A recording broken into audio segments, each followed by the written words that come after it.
नमः शिवाय। श्री महालक्ष्मी नमः। नमो भगवते वासुदेवाय। जय मां सरस्वती। जय श्री कृष्ण। राधे राधे। आप सभी को पावन पद्मिनी एकादशी की हार्दिक शुभकामनाएं। श्री हरि विष्णु आप पर सदैव कृपा बनाए रखे। पुरुषोत्तम मास में आने वाली पद्मिनी एकादशी बहुत ही दुर्लभ मानी जाती है, क्योंकि ये 3 साल में एक बार आती है और इस दिन व्रत रखने से श्रद्धालुओं के जन्मांतर के पापों का नाश होता है और अंत में मोक्ष की प्राप्ति होती है। पुरुषोत्तम मास भगवान श्री पुरुषोत्तम यानी श्री विष्णु भगवान को समर्पित है। इसीलिए इस मास में आने वाली 2 एकादशियां, जिनमें अधिक मास के शुक्ल पक्ष की पद्मिनी एकादशी और कृष्ण पक्ष की एकादशी परमा एकादशी कही जाती हैं, इनका व्रत सभी गृहस्थ जनों को अवश्य रखना चाहिए। इस बार एकादशी की तिथि 2 दिन पड़ने के कारण यह असमंजस बना हुआ है कि किस तिथि में व्रत रखना सही रहेगा। साथ ही इस बार एकादशी के दिन भद्रा भी लग रही है। तो चलिए आपको बताते हैं कि एकादशी का व्रत किस दिन रखा जाएगा और व्रत पारण करने का शुभ मुहूर्त कब से कब तक रहेगा। हिंदू पंचांग के अनुसार एकादशी तिथि इस बार 26 मई दिन मंगलवार को सुबह 5:12 से शुरू हो रही है और 27 मई दिन बुधवार को सुबह 6:22 पर एकादशी तिथि का समापन होगा। इसके बाद द्वादशी तिथि प्रारंभ होगी। ऐसे में इस बार 26 मई दिन मंगलवार को दशमी तिथि युक्त एकादशी है, यानी दशमी और एकादशी का संयोग है, तो इस दिन एकादशी का व्रत रखा जाएगा। वहीं 27 मई दिन बुधवार को द्वादशी तिथि युक्त एकादशी है, जिसे वैष्णव एकादशी कहते हैं, यानी जिस दिन द्वितीय एकादशी होती है उसी दिन सभी वैष्णव लोग एकादशी का उपवास रखते हैं, क्योंकि दशमी तिथि मिली एकादशी का त्याग करना भी शास्त्रों में बताया गया है। ऐसे में 27 मई दिन बुधवार को एकादशी का व्रत रखना ज्यादा सही रहेगा। हालांकि बहुत से लोग सूर्योदय के समय जब एकादशी लग जाती है तो उसी दिन व्रत रख लेते हैं। हमने आपको यही बताया है कि द्वादशी तिथि मिली एकादशी का ही व्रत हमेशा रखना चाहिए, लेकिन जो लोग अपनी श्रद्धा के अनुसार दशमी तिथि मिली एकादशी का व्रत रखना चाहते हैं, वे इस बार मंगलवार को व्रत रख सकते हैं, लेकिन अगले दिन व्रत का पारण आपको सही समय पर ही करना होगा, तभी व्रत का फल प्राप्त होगा। और जब भी एकादशी का व्रत 24 घंटे से अधिक का हो जाता है, तब उस एकादशी को शुद्ध नहीं माना जाता। यही कारण है कि चाहे एकादशी सूर्योदय के समय ही लग रही हो, लेकिन अगर उस दिन दशमी भी है तो उस तिथि का त्याग करके अगले दिन वाली एकादशी का व्रत रखना चाहिए। 27 मई दिन बुधवार को द्वादशी तिथि सुबह 6:23 से शुरू होगी और द्वादशी तिथि का समापन 28 मई दिन गुरुवार को सुबह 7:57 पर होगा। 26 मई मंगलवार को भद्राकाल शाम 5:42 से शुरू होगा और अगले दिन सुबह 5:25 पर भद्रा की समाप्ति होगी। भद्रा का वास पाताल लोक में रहेगा। अब जो भी श्रद्धालु दशमी तिथि मिली एकादशी का व्रत रख रहे हैं, यानी 26 मई मंगलवार को जो लोग व्रत रखेंगे उन्हें 27 मई बुधवार को दोपहर 1:31 से 3 बजे के बीच में ही व्रत खोलना होगा। इससे पहले केवल आप पूजा कर सकते हैं। इससे पहले व्रत खोलने का कोई भी शुभ मुहूर्त नहीं है, क्योंकि हरिवासर का समय रहेगा और हरिवासर द्वादशी तिथि लगते ही प्रारंभ होता है। जो श्रद्धालु हरिवासर के समय या जानबूझकर गलत समय में व्रत का पालन करते हैं, उनके द्वारा रखे गए व्रतों का पुण्य नष्ट हो जाता है।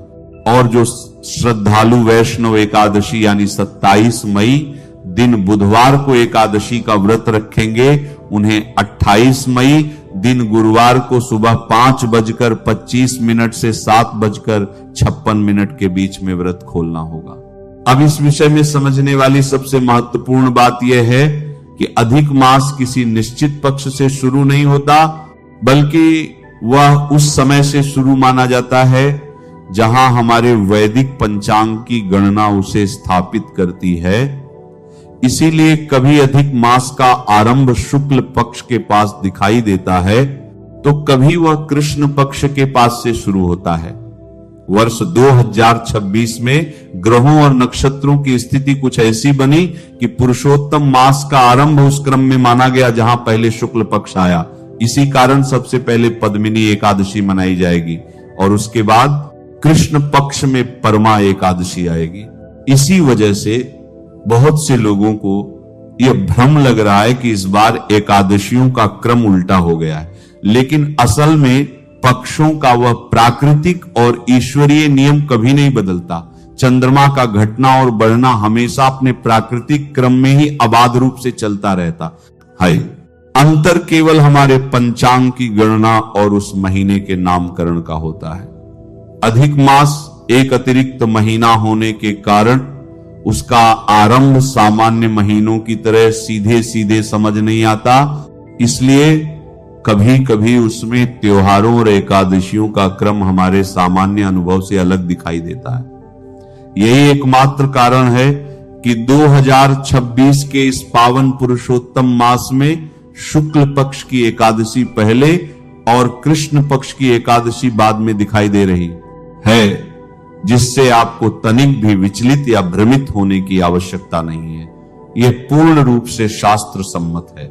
ऐसे अत्यंत पावन, दुर्लभ और परम कल्याणकारी संयोग में आप सभी सनातन धर्मियों के लिए यह जानना बहुत ही आवश्यक और पुण्य का कार्य है कि 27 मई को पड़ने वाली पद्मिनी एकादशी की वह महान और चमत्कारी पौराणिक कथाएं क्या हैं, जिन्हें अपने कानों से सुने बिना या पढ़े बिना इस महान एकादशी व्रत का फल कभी पूरा नहीं होता और व्रत अधूरा माना जाता है। तो आइए सबसे पहले हम पद्मिनी एकादशी की उस अद्भुत कथा का रसपान करते हैं जो मनुष्य के जीवन में सोने गोद को भरने वाली और असंभव को संभव करने वाली मानी जाती है। प्राचीन काल में त्रेता युग के अत्यंत पवित्र समय के दौरान महिष्मती नाम की एक अत्यंत ही भव्य और विशाल नगरी हुआ करती थी, जिस पर राजा कृतवीर्य राज किया करते थे। राजा कृतवीर्य बहुत ही प्रतापी, वीर, धर्मपरायण और न्यायप्रिय शासक थे और उनके सुशासन में उनके राज्य में चारों ओर अपार सुख, परम शांति और धन धान्य का अथाह भंडार था। राजा कृतवीर्य की कई सुंदर रानियां थी, लेकिन उन सभी में से उनकी सबसे प्रिय, अत्यंत गुणवान और परम पतिव्रता रानी का नाम पद्मिनी था। इतना विशाल और शक्तिशाली साम्राज्य, अकूत संपत्ति और महलों की सभी सुख सुविधाएं होने के बावजूद राजा कृतवीर्य के महल में हमेशा एक गहरा सन्नाटा और भारी उदासी छाई रहती थी, क्योंकि उनके आंगन में खेलने वाला कोई वारिस नहीं था।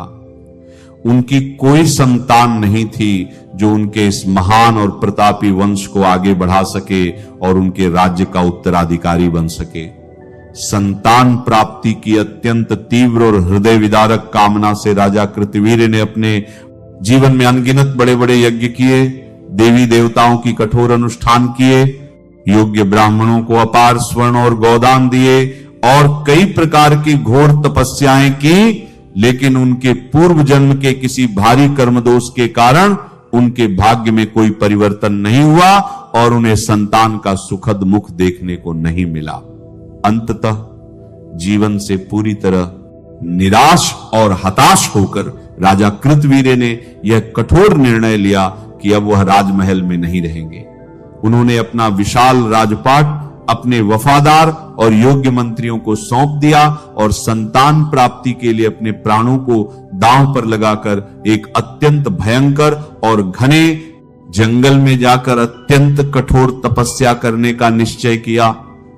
उनकी परम पतिव्रता आज्ञाकारी रानी पद्मिनी भी महलों के उन सारे सुखों को त्याग कर अपने स्वामी के साथ तपस्या करने के लिए उस भयंकर और हिंसक जानवरों से भरे वन में चली गई। वन में पहुंचकर राजा ने हजारों वर्षों तक केवल वायु का भक्षण करके और एक पैर पर खड़े रहकर अत्यंत ही कठोर और रोंगटे खड़े कर देने वाली तपस्या की, जिससे उनका शरीर पूरी तरह सूख कर कांटा हो गया और वह केवल हड्डियों का एक ढांचा मात्र रह गए। लेकिन फिर भी उन्हें ईश्वर की ओर से कोई फल प्राप्त नहीं हुआ। अपने स्वामी की यह अत्यंत दयनीय, पीड़ादायक और मरणासन्न दशा देखकर रानी पद्मिनी बहुत दुखी और भीतर ही भीतर व्याकुल हो उठी। वह अपने पति की रक्षा और संतान की कामना लिए रोती हुई सहायता की आशा में महर्षि अत्रि की पत्नी और परम सती माता अनुसुईया के पवित्र आश्रम में गई और उनके श्री चरणों में गिरकर अपने जीवन के सबसे बड़ा दुख का निवारण पूछा। रानी की व्यथा सुनकर माता अनुसुईया ने अत्यंत प्रेम से रानी पद्मिनी को सांत्वना देते हुए और उनके आंसू पोंछते हुए बताया कि हे पुत्री, तुम तनिक भी धैर्य मत खो। जल्द ही मलमास या अधिक मास आने वाला है, जो ब्रह्मांड के स्वामी भगवान विष्णु को सभी महीनों में सबसे अधिक प्रिय है और जो हर असंभव को संभव करने की शक्ति रखता है।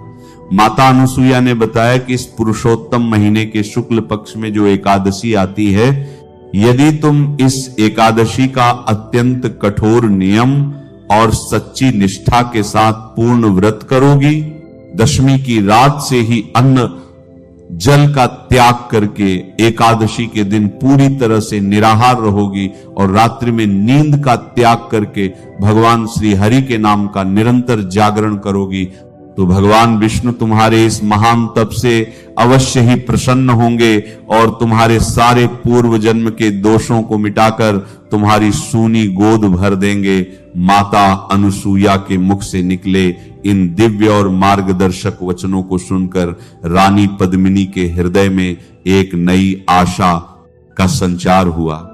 जब सही समय पर अधिक मास का आगमन हुआ तो रानी पद्मिनी ने माता के बताए अनुसार पूरे शास्त्रोक्त विधि विधान, अत्यंत कठोरता और सच्ची अटूट श्रद्धा के साथ इस पद्मिनी एकादशी का यह महान व्रत रखा।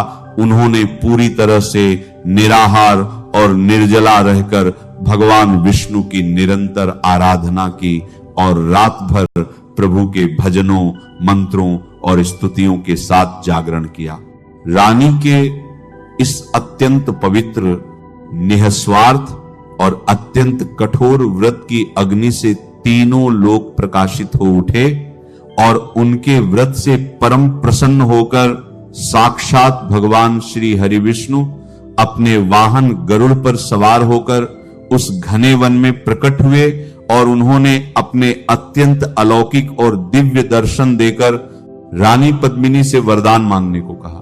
भगवान के उस मनमोहक स्वरूप को देखकर रानी पद्मिनी खुशी से गदगद हो गई और भगवान के चरणों में गिरकर प्रार्थना करने लगी, हे त्रिलोकीनाथ, हे ब्रह्मांड के पालनहार, यदि आप सचमुच मेरी इस छोटी सी भक्ति से प्रसन्न हैं तो मेरे पति के प्राणों की रक्षा कीजिए और उन्हें एक ऐसा अत्यंत तेजस्वी, महाबलवान और अजेय पुत्र प्रदान कीजिए जिसे देवता, दानव, यक्ष, गंधर्व या मनुष्य कोई भी इन तीनों लोकों में युद्ध में पराजित न कर सके। भगवान विष्णु ने अपनी मधुर मुस्कान बिखेरते हुए तथास्तु कहा और उन्हें यह अत्यंत दुर्लभ और महान वरदान दे दिया। इसी पद्मिनी एकादशी व्रत के उस अपार महान पुण्य और प्रताप से रानी पद्मिनी के गर्भ से कुछ समय पश्चात एक अत्यंत पराक्रमी और महाशूरवीर पुत्र का जन्म हुआ, जो आगे चलकर हमारे धर्म ग्रंथों और इतिहास में कार्तवीर्य अर्जुन या सहस्त्रबाहु के नाम से पूरे विश्व में विख्यात हुआ, जिसके भीतर 10 शून्य हाथियों का बल था और जिसने लंकापति रावण जैसे अजय महाबली को भी युद्ध में हराकर बंदी बना लिया था। इस अत्यंत ही अद्भुत और रोमांचक कथा से यह पूर्ण रूप से सिद्ध हो जाता है कि अधिक मास की पद्मिनी एकादशी का व्रत मनुष्य के जीवन के उन असंभव से लगने वाले कार्यों को भी पल भर में संभव कर देता है, जिन्हें मनुष्य अपनी ताकत, बुद्धि या धन से कभी भी प्राप्त नहीं कर सकता।